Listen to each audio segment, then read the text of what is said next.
আসসালামু আলাইকুম, সবাই কেমন আছেন? আজকে মা অনেকগুলো বাজার নিয়ে আসছে, প্লাস সবজিও ছিল এখানে, বিস্কিট টিস্কিট, পেয়ারা ছিল, বেগুন। তো ছোট ননদ সবজি দেখে বলতেছে তাকে খিচুড়ি বানিয়ে দেওয়ার জন্য। তা আমি এখানে অনেকগুলো মুগ ডাল নিয়ে আসছে, আমি ডালগুলো ভেজেও রাখবো, প্লাস খিচুড়ির জন্য নিব। আর এখানে কয়েক ধরনের সবজি নিয়েছি আমি, বরবটি, তারপর হলো ফুলকপি, গাজর, পেঁয়াজের কুলি। আমি এখানে চালও নিয়ে নিছি, 2 ধরনের ডাল নিছি আর 2 ধরনের চাল, আতপ চাল আর হলো পোলার চাল। আমি সুন্দর করে এগুলো এখন দিয়ে পরিষ্কার করে নিছি।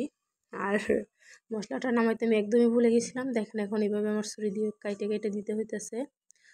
তো এখন আমি সবগুলো এখানে আমি আদা রসুন জিরা হলুদ মরিচ ধনিয়া, তারপর কাঁচা মরিচ আর হলো পেঁয়াজ আর সরিষার তেল দিয়ে আমি সুন্দর করে এটাকে মাখিয়ে নিব।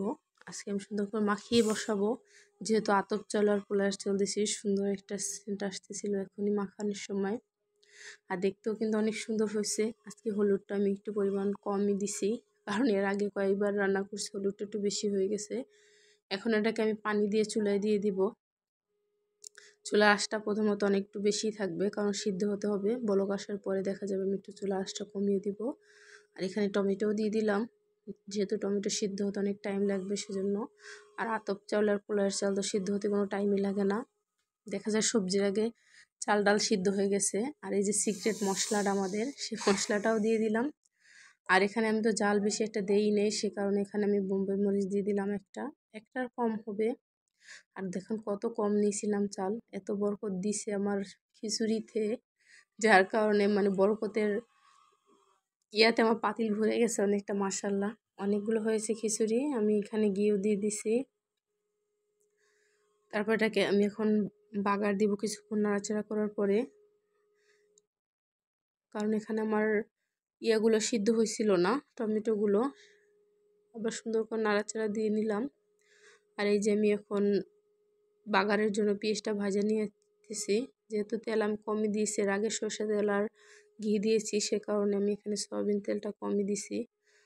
আর পেঁয়াজ তেলটা দেওয়ার পর আমি সুন্দর করে নাড়াচাড়া দিয়ে এখন ধনিয়া পাতা দিয়ে নামিয়ে নিব। সবার কাছে আজকে আমার খিচুড়ির রেসিপিটা কেমন লাগছে অবশ্যই কমেন্ট করে জানিয়ে যাবেন। আর কারা কারা এই শীতের সিজনে সবজি খিচুড়ি খেতে পছন্দ করেন অবশ্যই কমেন্ট করবেন। আমার কাছে তো ভালোই লাগে, আমাদের বাসায় অনেকেই পছন্দ করে সবজি খিচুড়ি। এই যে আমার ফাইনালি খিচুড়িটা রেডি। এখানে আমার 2 ধরনের আচার নিয়েছি, এটা হলো বোম্বাই মরিচের আচার, এত সুন্দর আর এত ফ্লেভারটা এত সুন্দর ছিল, এটা দিয়ে খিচুড়িটা খাওয়া হয়ে যায় মাশাল্লাহ। আর এখানে জলপাইয়ের আচার ছিল, আমি 2 ধরনের আচার দিয়ে আজকে আমি খিচুড়িটা খেয়েছি। সবার কাছে কেমন লাগছে অবশ্যই কমেন্ট করবেন। সবাই ভালো থাকবেন, আল্লাহ হাফেজ।